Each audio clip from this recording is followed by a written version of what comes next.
Entonces, Hechos capítulo 13, versículos 13 al 52, pero vamos a leer solamente algunos.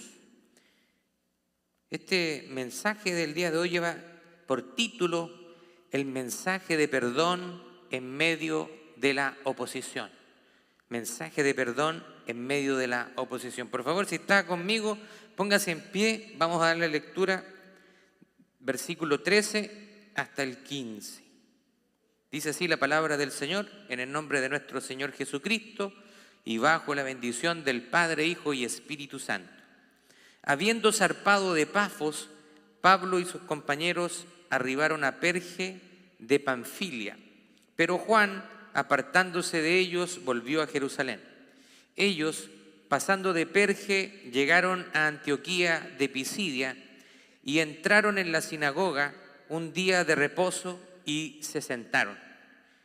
Y después de la lectura de la ley y de los profetas, los principales de la sinagoga mandaron a decirles: varones hermanos, si tenéis alguna palabra de exhortación para el pueblo, hablad.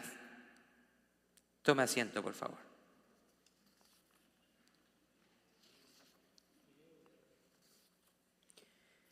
Bueno, estamos continuando nuestra serie en el libro de los Hechos, a la que nosotros hemos llamado empoderados, porque cuando nosotros recibimos el Espíritu Santo, entonces dice la palabra de Dios que recibimos poder para ser testigos de las maravillas de Cristo Jesús, todo lo que Él ha hecho en nuestras vidas. El día de hoy vamos a enfocarnos nosotros en el capítulo 13.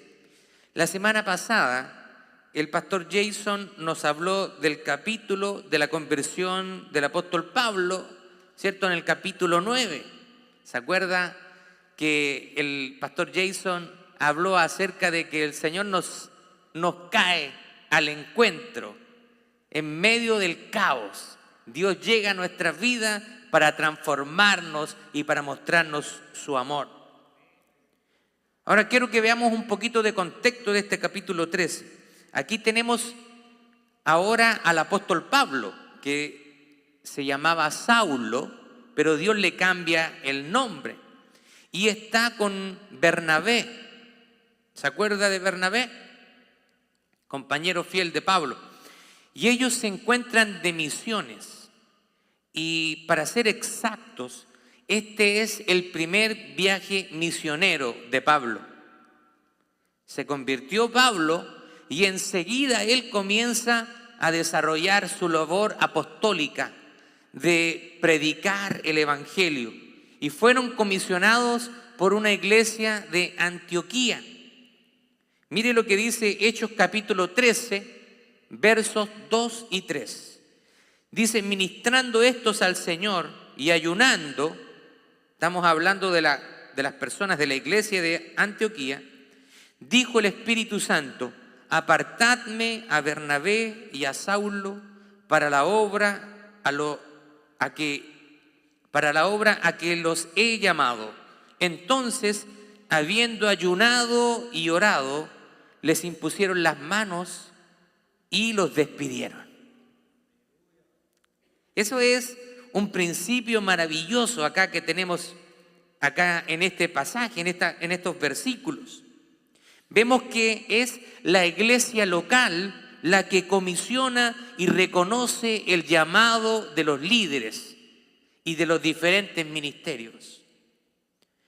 A Dios no le gustan los llaneros solitarios. ¿Usted se acuerda del llanero solitario? Probablemente los que tengan más edad, muéstremelo en pantalla. En inglés creo que se llamaba The Lone Ranger, el llanero solitario. A Dios no le gusta la gente que se aparta de la iglesia local. Incluso es un poquito paradójico, pero el llanero solitario no andaba solo.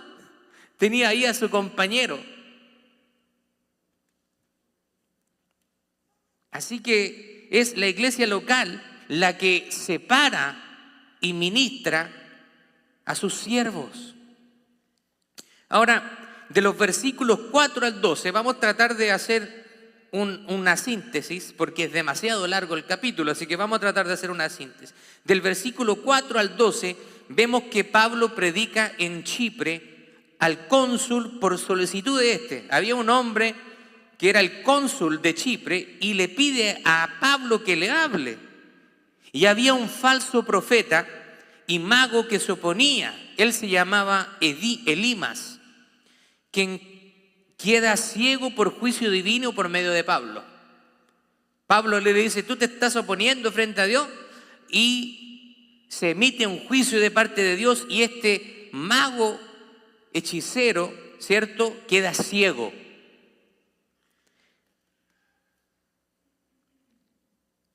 Así que aquí están haciendo ellos la obra de Dios, pero siempre con la oposición del enemigo. Siempre van a haber personas que van a querer oponerse cuando usted está siendo usado por el Señor. No espere a que cuando comparta de Cristo todo va a ser color de rosa. Habrá gente que tratará de oponerse y habrá gente que tratará de hacerlo callar.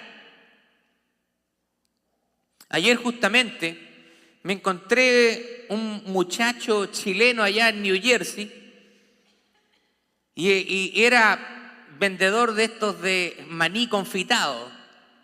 Y comenzamos a hablar, porque no me encuentro con chilenos todos los días, así que comenzamos a hablar un poquito y no sé cómo me dijo, ¿usted es cristiano? Sí, le dije, yo soy pastor. Me dijo, yo también soy cristiano. Y empezamos a conversar un poquito de las cosas de Dios. Entonces este muchacho me dijo que había una persona que estaba predicando hace unos días ahí y alguien le echó, que no quería escuchar. Dijo, yo soy de otra religión, así que váyase, no quiero escuchar. Pero el joven dice que él tenía el mismo derecho que la otra persona. Le dice, venga, yo quiero escuchar lo que usted tiene que decir. Así que cuando nosotros estemos haciendo la obra del Señor, siempre va a haber gente que se va a oponer. Hay gente que no le agrada el mensaje de la palabra de Dios.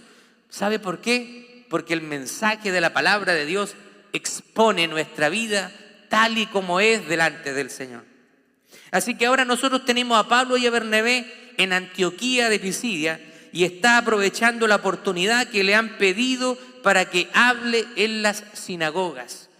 Y esta era una estrategia muy usada por el apóstol Pablo, aprovechando de que él era judío y había sido instruido en toda la ley, en toda la Torá. Entonces, estratégicamente, Pablo llegaba primero a las sinagogas. Las sinagogas, ¿cierto?, eran un edificio donde se juntaban los judíos a leer la ley y a orar, a hacer su servicio religioso, por así decirlo. Entonces Pablo, aprovechando que él era judío y conocía todo esto, él llegaba ahí primero y comenzaba a predicarles acerca de Cristo. Así que por ser judío, eso era una ventaja para el apóstol Pablo. Y luego, cuando no lo escuchaban en las sinagogas, él iba a los gentiles. Bueno, sigamos con una síntesis del capítulo. En los versículos 17 al 23, Pablo habla de la omnipresencia, de la soberanía y de la gracia de Dios. Y comienza a narrar todo lo que Dios había hecho por medio de su pueblo y su linaje, para que llegara el Mesías, al cual los principales del pueblo planearon para matarle. Sin darse cuenta, Pablo les está diciendo, ustedes han hecho cumplimiento de las profecías, han hecho cumplimiento de la Escritura, de la palabra de Dios. Lo que está haciendo Pablo, está recorriendo los profetas y toda la historia del pueblo de Israel, pasando por David y diciéndole, Jesús es el descendiente del linaje de David y Jesús es el Mesías. Pero ustedes no lo reconocieron. Más aún, ustedes le mataron. Pero ustedes, sin darse cuenta, al matar a Jesús, estaban cumpliendo las profecías acerca del Mesías. Así que ahora, de los versículos 24 al 41, Pablo está hablándoles de la médula del sermón. lo más importante que tiene que tener un sermón, y es que tiene que estar centrado en la persona de Jesús. Él es la persona más importante en este lugar. Todos nosotros pasamos a un segundo, tercer y cuarto plano porque Jesús es la persona más importante en este lugar. Gloria a Dios. Así que Pablo se centra en la persona de Jesús, en su obra salvadora. Ahora, todo predicador tiene la responsabilidad de anunciar las buenas nuevas y de centrar su sermón en el texto. Hoy en día yo escucho muchos predicadores que piensan que están predicando, pero jamás se centran en el texto. A veces pueden decir cosas buenas, pero no tienen relación con el texto. Y más bien, en vez de considerar eso una predicación, es una charla motivacional trayendo mensajes humanistas que se centran en el hombre.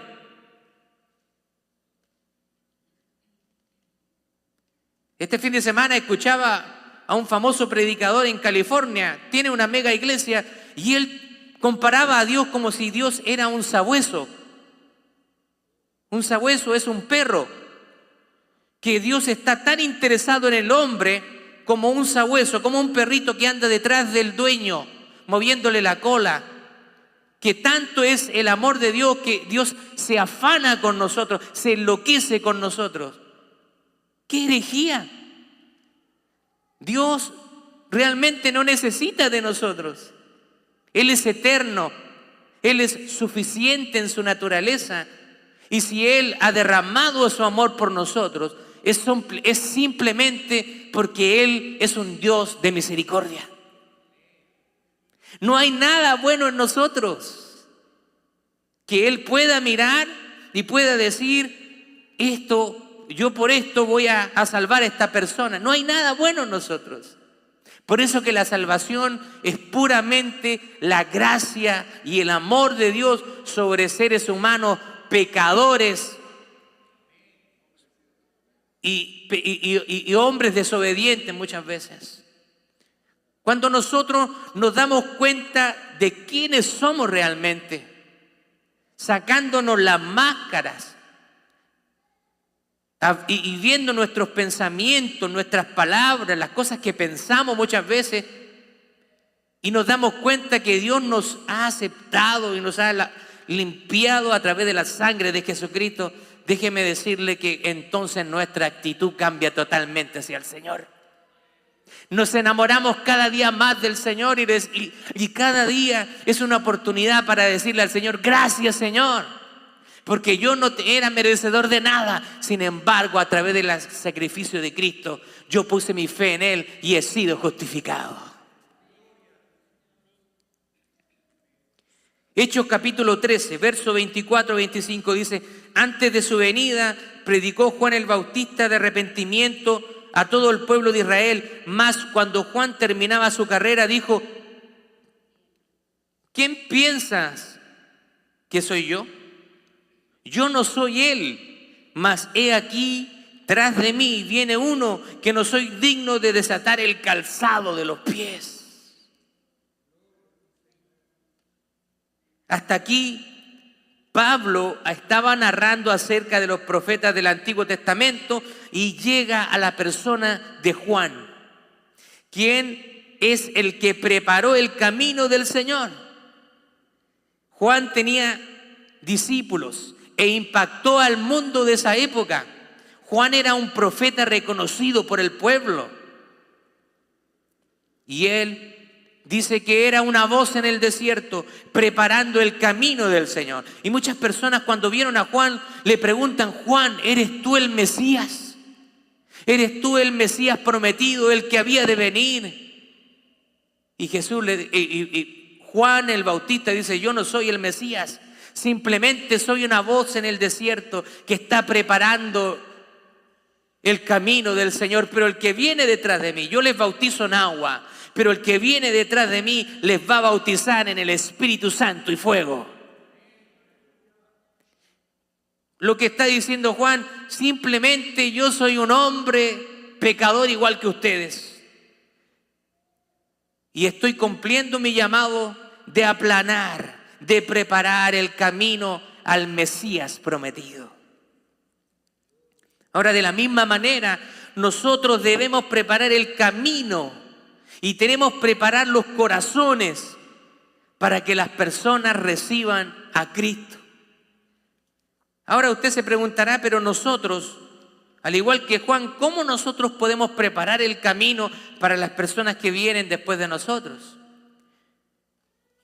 Bueno, hay maneras en que nosotros podemos preparar el camino para los que no conocen a Cristo. Primero, podemos ser siervos fieles. Seamos luz en nuestra familia. Seamos ejemplo en nuestra ciudad. En todo lugar que nosotros vamos, seamos conocidos por ser un ejemplo, por ser imitadores de Cristo. Que nuestras palabras vayan acompañadas con hechos. De manera que haya una coherencia entre nuestras palabras y nuestro testimonio. Porque eso realmente impacta a las personas. Muchas veces los cristianos no nos creen porque nuestras palabras hablan una cosa, pero nuestros hechos están demostrando algo totalmente contrario. Y tiene que haber coherencia entre nuestras palabras y nuestros hechos. No seamos como el pastor Gatica, que predica, pero no practica. Tenemos que ser practicantes de nuestra fe. Dios nos puede usar en base a nuestras personalidades. Y quiero hacerle una pregunta. ¿Sabe usted lo que Dios le ha pedido hacer? ¿Usted sabe lo que Dios quiere que usted haga para Él? Ahora, Juan lo tenía claro y sabía que venía alguien detrás de él. Él sabía de que era un simple hombre, pero la misión que le había dado Dios era preparar el camino del Mesías, anunciar de que el Mesías ya venía. Ahora, este mensaje es el mensaje de la salvación. Verso 26 dice: varones hermanos, hijos del linaje de Abraham, y los que entre vosotros teméis a Dios, a vosotros es enviada la palabra de esta salvación. El mensaje de salvación es para nosotros. Pero usted me podría decir: pero pastor, yo ya soy salvo, no necesito escuchar nuevamente el Evangelio. ¿Sabe qué? Necesitamos escuchar el Evangelio todos los días. El mensaje del Evangelio es algo sobre lo cual debemos impactar nuestras vidas a diario. Muchas veces se hace necesario que día a día recordemos el Evangelio. Recordar lo que Dios hizo por nosotros, porque pareciera que a veces se nos olvida. Menospreciamos el sacrificio de Cristo con nuestra actitud, nuestro comportamiento, con nuestras palabras. Así que es necesario que día a día nosotros recordemos lo que hizo Jesús por nosotros. Que la salvación es un regalo de Dios. Y esto, ¿sabe lo que hace en nosotros? Nos hace mantenernos humildes. Que nuestra salvación fue pagada por Cristo. Reconociendo de que en nosotros no hay ningún mérito. Si nosotros no comprendemos lo más básico de la salvación, todo lo que usted construya sobre ese fundamento no va a tener ninguna validez. En algún momento todo se va a caer. Pero si usted tiene claro desde un principio el fundamento de la salvación, entonces usted va a empezar a construir de manera firme. De lo contrario, vamos a estar construyendo sobre la arena, sobre un terreno lodoso.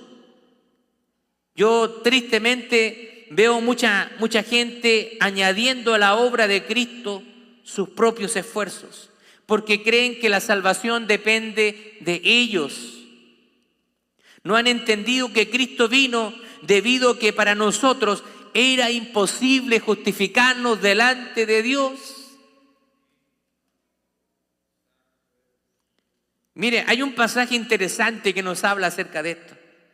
Jesús, en Lucas capítulo 18, versos 23 al 27, Él se enfrenta con un joven rico. Era un joven que tenía muchas posesiones. Y lo confronta con la imposibilidad de justificarse a él mismo. Mire lo que dice. Entonces él, oyendo esto, se puso muy triste porque era muy rico. En otras palabras, un poquito antes, él dice: Señor, ¿qué tengo que hacer para heredar la vida eterna? Y el Señor le dice: tienes que guardar la ley, ¿cierto? Los mandamientos y esto. Y le empieza a citar.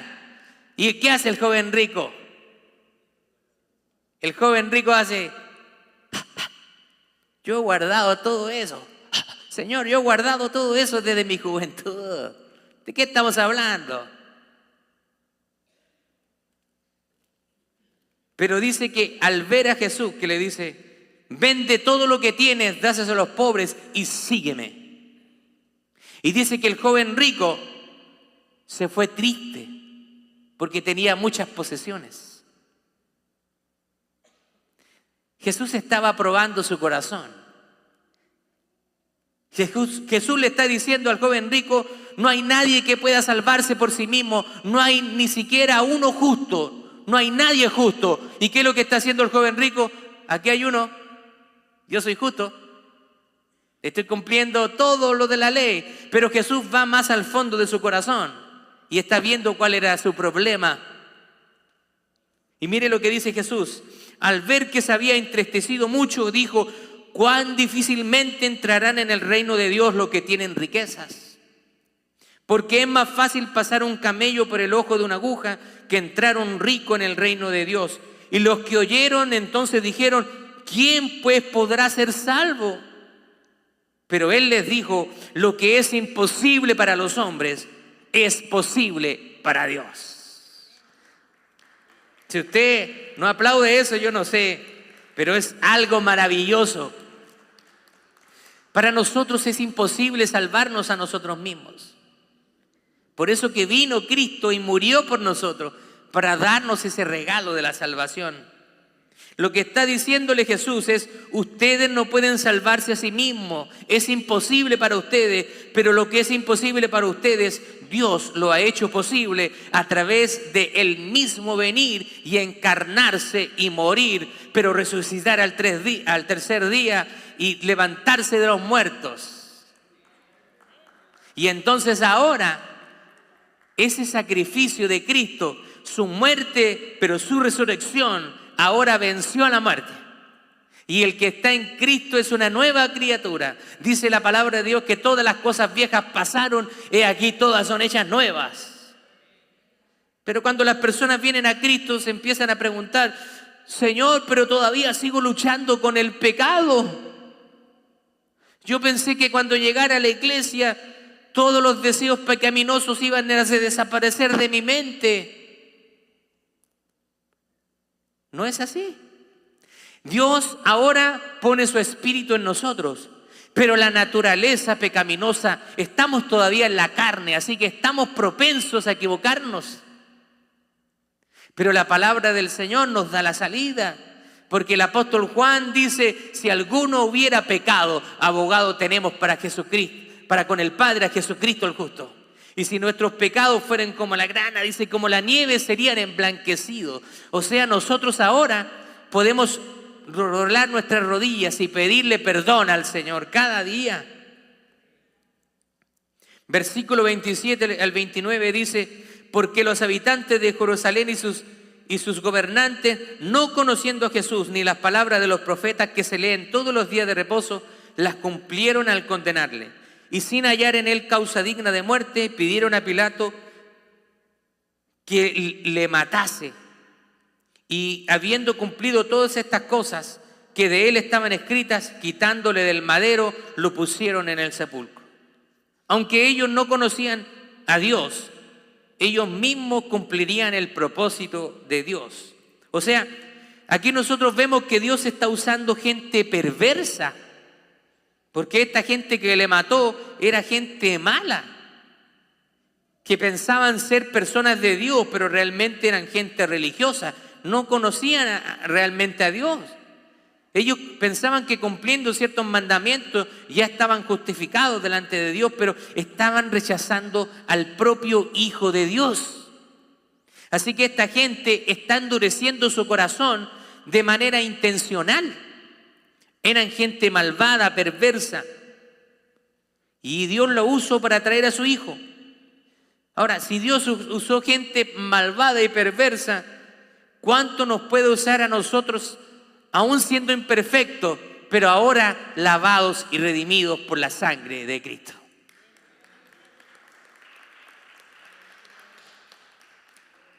Así que es momento de que usted se ponga en las manos del Señor. Pero muchas veces nosotros miramos nuestras imperfecciones. Todos tenemos imperfecciones. Y usted dice, pero Dios no me puede usar, porque yo todavía estoy batallando con esto otro. Pero usted póngase en las manos del Señor y el Dios va a ir transformando su mente, va a ir transformando su corazón, va a ir transformando su vida. Y Él, mientras tanto, va a usarle, le va a usar. Aunque usted tenga un día de cristiano, Dios quiere usarlo y Dios puede usarlo. Jesús dijo en Lucas 19, verso 40, respondiendo les dijo, os digo que si estos callaran, las piedras clamarían. Si nosotros callamos el mensaje de salvación, Dios va a usar a quien Él quiera. Dios usa a quien Él quiere para llevar a cabo sus propósitos. Vemos que en el Antiguo Testamento Dios utilizó a Faraón para mostrar su poder. Dice que Él endureció el corazón de Faraón cuando habla con Moisés y le dice, anda a hablar con Faraón y dile que libera a mi pueblo. Pero Moisés, dicho sea de paso, yo le voy a endurecer su corazón y no los va a dejar ir. ¿No le parece eso algo como qué? Yo si hubiera sido Moisés habría quedado con, pero Señor, tú me estás mandando a sacar tu pueblo de la esclavitud de Egipto y el faraón, y tú me dices, anda, pero yo le voy a endurecer el corazón a Faraón y no los va a dejar ir. Es como un poquito contradictorio, ¿no? Pero Dios estaba endureciendo el corazón de Faraón para mostrar su poder y mostrarle al Faraón quién era Él, el Dios de Israel. Finalmente Faraón se rinde frente al poder de Dios. Nadie puede resistir el poder de Dios. Nadie puede oponerse a sus planes y a sus propósitos. Todos los que han querido oponerse a los propósitos del Señor han terminado mal.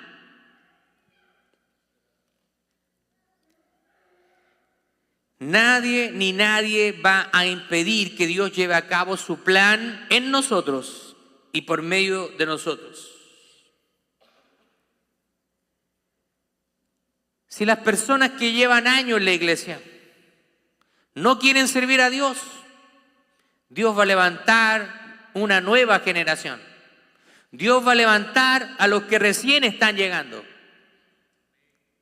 Porque Dios va a llevar a cabo su plan sí o sí.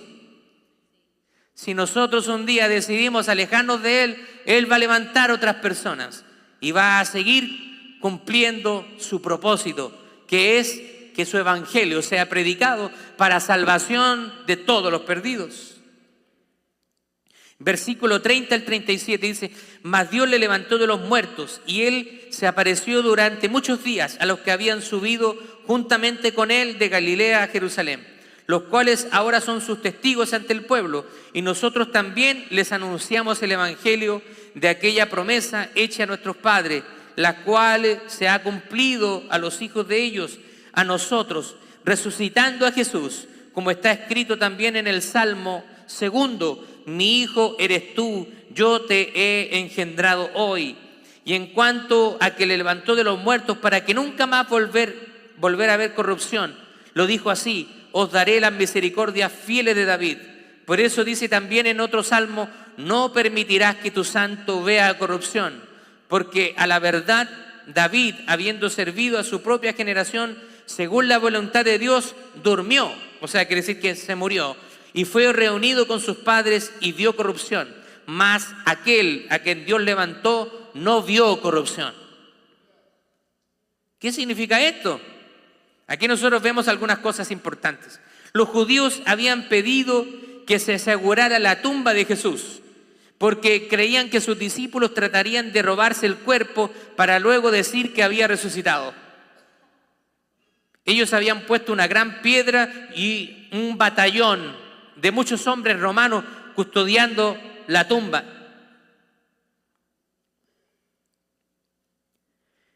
Lo que dice la profecía es que el santo de Dios no verá corrupción. Significa que su cuerpo resucitó, su cuerpo no alcanzó a descomponerse como un ser humano común y corriente. Jesús venció a la muerte, murió, pero al tercer día resucitó. Apocalipsis 1:18 dice: y el que vive y estuvo muerto, mas aquí que vivo por los siglos de los siglos, amén, y tengo las llaves de la muerte y del Hades. Ese es Jesús. Él tiene las llaves de la muerte. Dice la palabra del Señor: el que cree en mí, aunque esté muerto, vivirá. ¿Qué significa? Que usted y yo no tenemos que tenerle miedo a la muerte. ¿Quién le tiene miedo a la muerte? No le tenga miedo a la muerte. Todos vamos a morir. Hay personas que a veces mueren más jóvenes, otros con más avanzada edad. A veces personas jóvenes tienen enfermedades terminales, o a veces en un accidente donde ellos ni siquiera tuvieron la culpa. Nadie sabe el día en que vamos a morir. Así que no viva afanado en eso. Yo no sé cuántos años más me va a dar el Señor, pero los años que me dé, que sea viviendo para Él, y que estemos con esa seguridad de que en el momento de que muramos, de que veamos la muerte, entonces después de la muerte vamos a gozar la vida eterna con Cristo Jesús para siempre.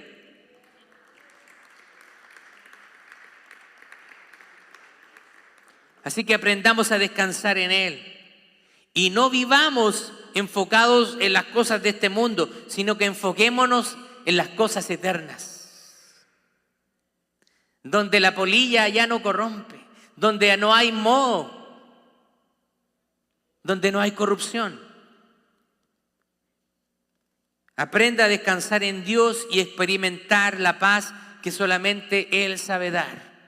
Hay personas que tratan de buscar paz y tratan de buscar descanso para su alma en otras cosas, pero solamente en Cristo nosotros podemos experimentar la paz que necesitamos.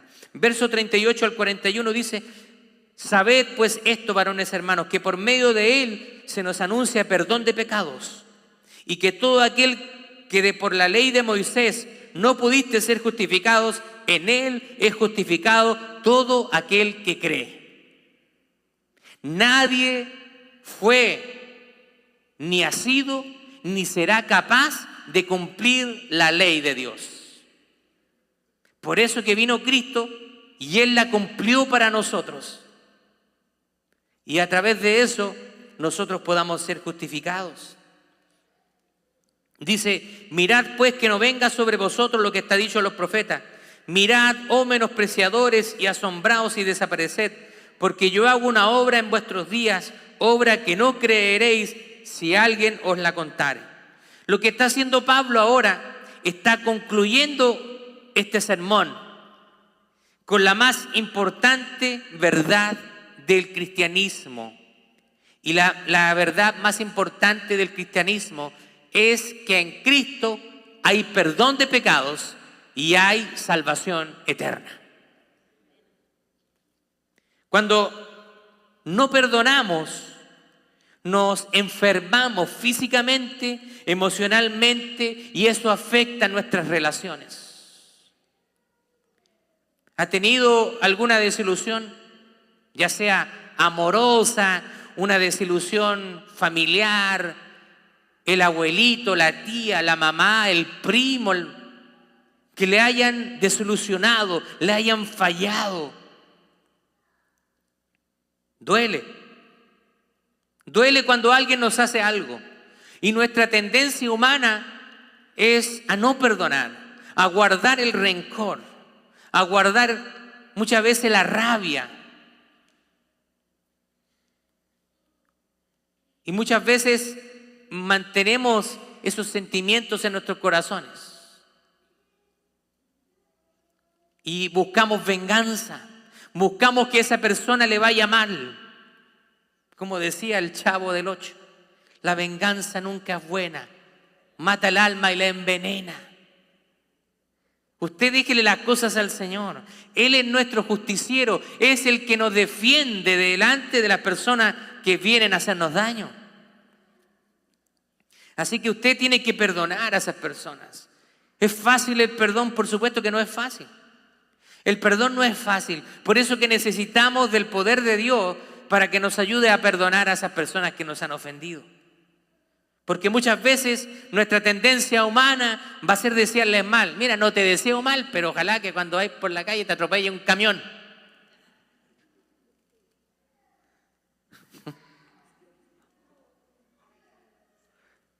No te deseo mal. Pero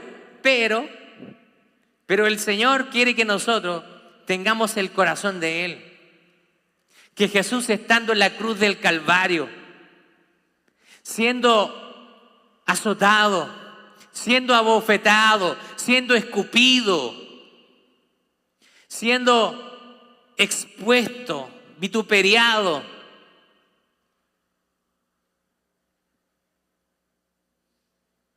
y estando delante de los hombres, riéndose y burlándose de Él, las palabras del Señor fueron: Padre, perdónales, porque no saben lo que hacen. Esa es la actitud que quiere el Señor que tengamos nosotros. Muchas veces hay personas que nos han dañado y va a ser difícil perdonar, pero digámosle: Señor, ayúdame a perdonar. Y cuando usted va a perdonar con la ayuda del Señor, usted se va a hacer libre. El corazón se liberta. Usted puede llegar a la presencia del Señor. Por eso que Jesús enseña en la oración del Padre Nuestro: perdona nuestras ofensas como también nosotros perdonamos a los que nos ofenden. El sentir el perdón de Dios es algo maravilloso. ¿Cuántos hemos experimentado el perdón de Dios? Cuando nosotros lo experimentamos, sabemos cuán grande es el amor de Dios. Y siempre Él llega, como decía el apóstol, como le pasó al apóstol Pablo, como decía nuestro pastor Jason la semana pasada, Él siempre llega cuando hay caos, cuando todo está todo, pero el revolú, como dice mi hermano boricua. Cuando está todo el revolú, ahí llega el Señor, en medio del caos.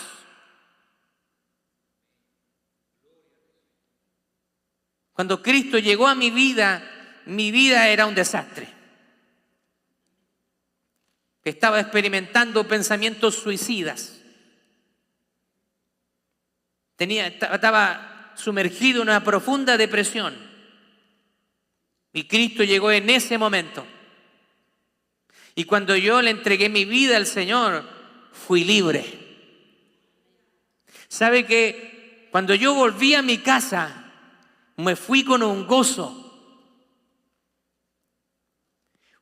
que no lo podía explicar, pero me sentía libre y sentía que Dios estaba tan cerca de mí.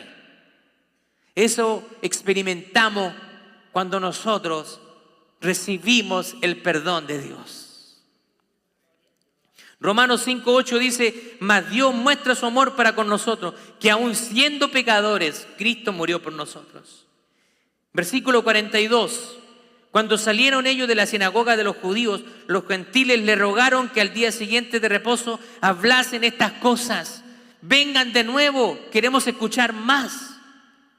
Cuando Dios lo use, la gente tendrá hambre de escucharle a usted. Querrá escuchar lo que Dios tiene que hablarle por medio de usted. Le va a decir: ¿sabes qué? No sé, siento algo especial cuando tú te pones a hablar de Dios.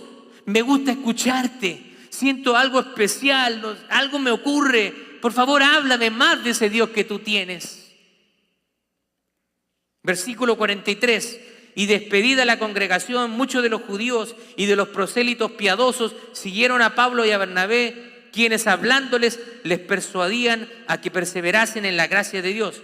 El día siguiente de reposo se juntó casi toda la ciudad para oír la palabra de Dios. ¿Se da cuenta? Estos dos hombres tienen la tendalada, tienen una ciudad movilizada, está esa ciudad revolucionada. Versículo 45, pero viendo los judíos la muchedumbre, dice que se llenaron de celos y rebatían lo que Pablo decía, contradiciendo y blasfemando. ¿Se da cuenta lo que está sucediendo aquí? Y vamos a saltar al versículo 50, dice: pero los judíos instigaron a mujeres piadosas y distinguidas y a los principales de la ciudad y levantaron persecución contra Pablo y Bernabé y los expulsaron de sus límites. Hay gente aquí que no le gusta lo que está sucediendo. No le gusta que Dios a través de Pablo y Bernabé está juntando una muchedumbre, está juntando una multitud. Hay gente que no le agrada eso y van a empezar a buscar poner problemas, poner dificultades. Nosotros vemos acá que hay gente malvada que planeará hacerle daño a usted cuando hable de Cristo. Pero si Dios está con usted, entonces no tiene nada de qué preocuparse. ¿Sabe por qué? Porque Él pelea por usted. Las personas que tienen el corazón endurecido van a tratar de hablar mal de usted, van a inventar mentiras acerca de usted. Fue increíble.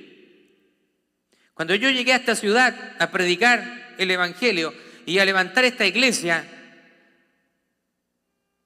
empezaron a hablar mal de mi persona.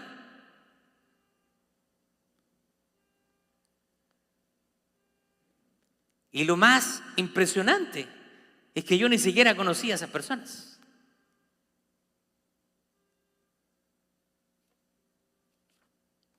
Hubo una hermana que me lo confesó abiertamente, me dijo: pastor, esto y esto me dijeron de usted, que usted era un hombre orgulloso.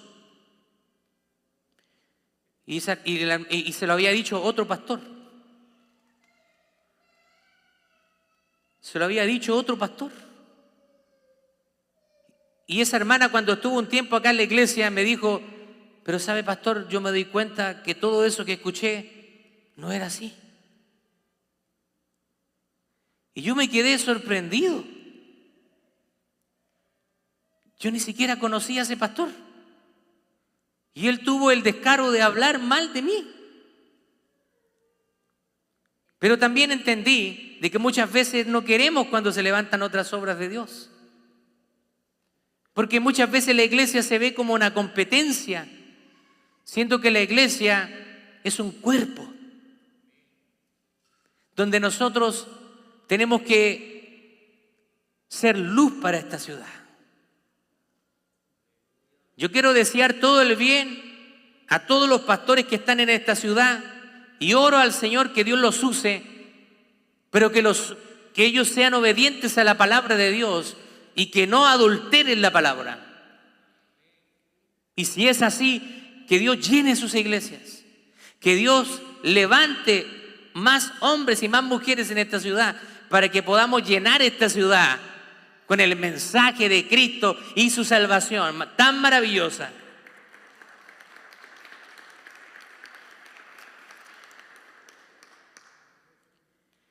Éxodo capítulo 14, verso 14 dice: Jehová peleará por ustedes y ustedes van a estar tranquilos. Así que cuando alguien hable de usted, no se desespere, esté tranquilo, simplemente ore al Señor y entréguele a esa persona en sus manos. Señor, usted haga justicia. Y usted se va a dar cuenta cómo Dios va a defender su vida cuando usted está haciendo las cosas sirviendo al Señor en obediencia. Versículos 51 y 52 dice: entonces ellos, sacudiendo contra ellos el polvo de sus pies, llegaron a Iconio, y los discípulos estaban llenos de gozo y del Espíritu Santo. ¿Se da cuenta? Esta ciudad se había levantado esta gente religiosa para frenar la obra de Dios por medio de Pablo y Bernabé, y ellos se fueron de esa ciudad, pero dice que ellos después se juntaron con los discípulos y estaban llenos de gozo y llenos del Espíritu Santo. ¡Wow! Eso es maravilloso, que en medio de la persecución, en medio de la oposición, de igual manera hubieron personas que recibieron el mensaje. Siempre cuando usted predique sobre un grupo, va a haber gente que va a recibir el mensaje y otra gente que no. Pero el mensaje del Señor nunca va a llegar vacío. Y aunque haya oposición, gócese porque usted hizo lo que tenía que hacer. ¿Y qué manera de terminar este pasaje? Pablo y Bernabé, a pesar de toda oposición, se gozaron con sus hermanos. Se gozaron. Hace poquito veía un video de un predicador callejero en Centroamérica. Si no me equivoco, estaba predicando en Honduras. Andaba con un megáfono y habían personas que lo empezaron a golpear. Le empezaron a tirar piedras. Vamos a ser perseguidos a causa de predicar el mensaje de salvación. Recuerdo una vez que estaba en Chile y miraba por la ventana del segundo piso de nuestra casa y había un grupo de cristianos evangélicos predicando con un equipo portátil de amplificación, y fue una persona y les botó el equipo. Hay mucha gente que endurece su corazón, pero no seamos como esas personas nosotros el día de hoy. Abra su corazón para que podamos recibir el mensaje de Cristo. Déjeme terminar con algunas aplicaciones. Dios lo ha apartado para santificarlo y para usarlo. Cuando Dios lo aparta, Él quiere que usted se aleje de su vida antigua, que deje su vida pecaminosa y las cosas que empañan la gloria de Dios en usted. Él quiere santificarlo, lo aparta para usarlo. Segundo, seamos siervos fieles y preparemos el camino a los que vendrán después de nosotros.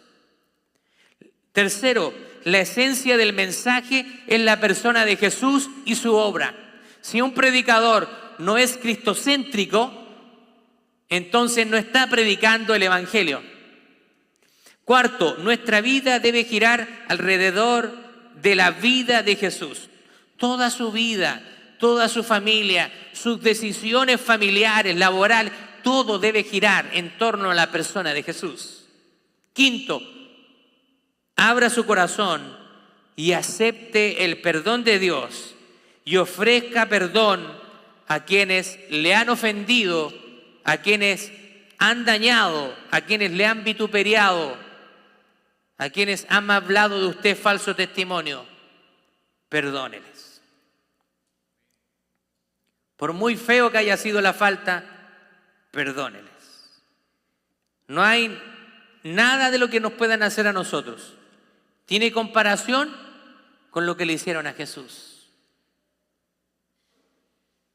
Nada de lo que nada de lo que nos hagan a nosotros. Y nosotros, siendo siervos, no podemos ser mayores que nuestro Señor. Así que, así como Dios nos ha perdonado, nosotros también debemos perdonar a todas esas personas que nos ofenden, que nos hayan hecho daño o que nos estén haciendo daño. Ofrezcámosle perdón. Y de esa manera, entonces también Dios va a poder perdonarnos a nosotros. Y cuando oremos, entonces nuestra oración va a ser recibida allá en el cielo. Amén. Póngase de pie, por favor.